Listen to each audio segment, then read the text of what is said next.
আসসালামু আলাইকুম। এটি হচ্ছে আমাদের পকেট স্প্রিং ম্যাট্রেস, আর এই পাশে হচ্ছে আপনার বনেল স্প্রিং ম্যাট্রেস। এই পকেট আর বনেলের ভিতরে ডিফারেন্সটা হচ্ছে গিয়ে, বনেলটা হচ্ছে আমাদের দেশি স্প্রিং, দেশেই মেক হয়, সবকিছু দেশে, পকেটটাও দেশে মেক হয়, বাট পকেটের স্প্রিং গুলো এইভাবে বিদেশ থেকে আসে। এক একটা আলাদা আলাদা, একটা পকেটের মতো করে স্প্রিং গুলো আলাদা আলাদা আকারেই আসে।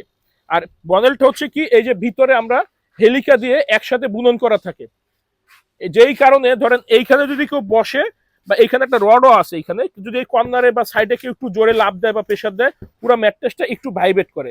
আর বনেলটা আমরা মেক করতে দিচ্ছি কি, বোথ সাইডে মোটা জিও শিট, বোথ সাইডে অর্থোপেডিক ফেল্ট, এর উপরে রেগুলার চাইনিজ ফেব্রিক্স। আর পকেট হচ্ছে আপনার যেইখানে চাপ দিবেন সেইখানটাই ডাববে, আশেপাশে কেউ থাকলে ওইভাবে টেরও পাবে না। আর পকেটে আমরা বরাবর অন্যান্য ভিডিওতে দেখিয়ে থাকি যে ভিতরে দিয়ে স্প্রিং প্রোটেকশন, বোথ সাইডে সুপার সফট ফোম, তার উপরে আমরা টপ সাইডে দিয়ে একটা সেমি মেমোরি ফোম, যেটা হচ্ছে হিট প্রোটেকশন করে, হিট প্রোটেকশনের ফোম নামেও পরিচিত। এটা কিন্তু কালার করা না, বর্তমানে কিন্তু অনেকেই কালার করে দিয়ে থাকে। তো এইগুলো হচ্ছে একটু বুঝে শুনে ক্রয় করবেন। এই ম্যাট্রেসগুলো কিন্তু ব্যবহার হয় ভালো মানের রিসোর্ট বা 5 স্টার বা 7 স্টার হোটেলগুলোতে। আমরা কিন্তু পেজের শুরু থেকে এই ফোমটা দিয়ে আসতেছি, কারণ সুপার সফট ফোম বা রাবার ফোমটা একটু গরম হয়, সেই গরমটা প্রোটেকশন করে এই ফোমটা। তো একটু বুঝে শুনে ক্রয় করেন, 500-1000 টাকা জিততে গিয়ে পুরো টাকাটা নষ্ট না হয়। আর ভালো প্রোডাক্ট কখনোই কমে পাওয়া সম্ভব না। কমে আপনি প্রতিশ্রুতি পাবেন যে ভালো দিবে, কিন্তু ভালোটা কখনোই সম্ভব হয় না।